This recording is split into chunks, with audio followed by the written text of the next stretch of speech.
இன்றே டவுன்லோட் செய்து உங்கள் ஃபேவரட் ஷோக்களை என்ஜாய் பண்ணுங்க. அண்ணே, இந்த அலங்காரம் எல்லாம் முடிஞ்சதுக்கு அப்புறம் சோஃபாவை எடுத்து உள்ள போட்டுங்க. சரிமா.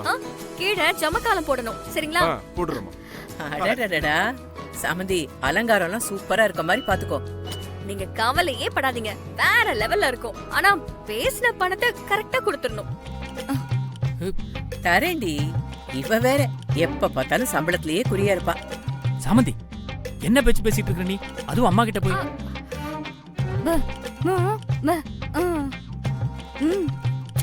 ஏன் கோவப்படுற? சாமந்தி என்ன பணம் தனக்காகவா கேக்குறா? ரோஜாவோட படிப்புக்கும் ஆபரேஷனுக்காக தானமா கேக்குறா? கரெக்டா சொன்னீங்க ராஜா. அதான் மாசம் மாசம் 3 பேருக்கு சம்பளம் கொடுக்கறோம்ல, அப்புறம் என்ன? ஹலோ, அதுக்கும் பூ அலங்காரத்துக்கும் சம்பந்தமே இல்ல. இது ஸ்பெஷல் டியூட்டி. அப்படி சொல்லிடு என் ராசாத்தி. சமந்தி, இந்த காசெல்லாம் நீ சிறுவாட்டு பணமா சேர்த்து வச்சுக்கோ. நீ மட்டும் சரின்னு சொல்லு.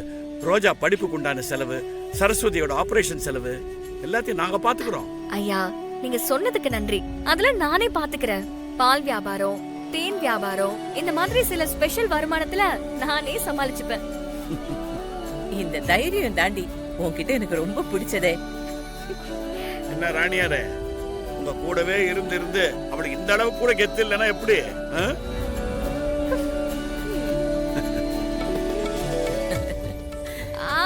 போதும் போதும், எனக்கு நிறைய வேலை இருக்கு. இன்னும் கொஞ்சம் பூவெல்லாம் தேவைப்படுது.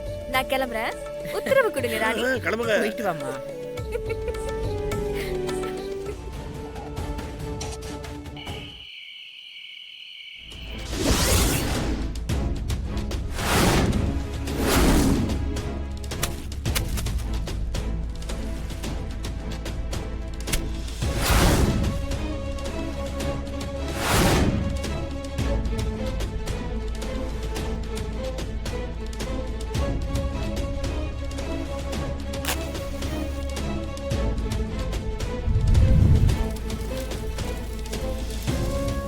பரவாயில்லையே, கெமிக்கல் பவரா ஏறியுது, குப்புன்னு பத்திக்குது.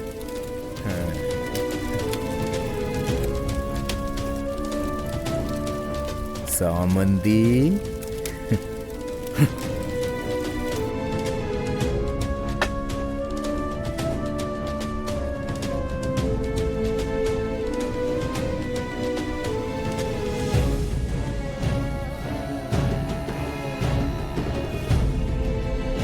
இந்த சந்தனத்தை தானே ராஜா ராணிக்கு பூசுவாங்க. எல்லாருக்கும் செத்ததுக்கு அப்புறம் தான் கொல்லி வைப்பாங்க. உங்களுக்கு கொல்லி வச்சுட்டு சாவடிக்க போறேன். நாளைக்கு அரண்மனைக்கு சிறப்பான பூஜை, ஆனா உங்களுக்கு சிறப்பான சாவு.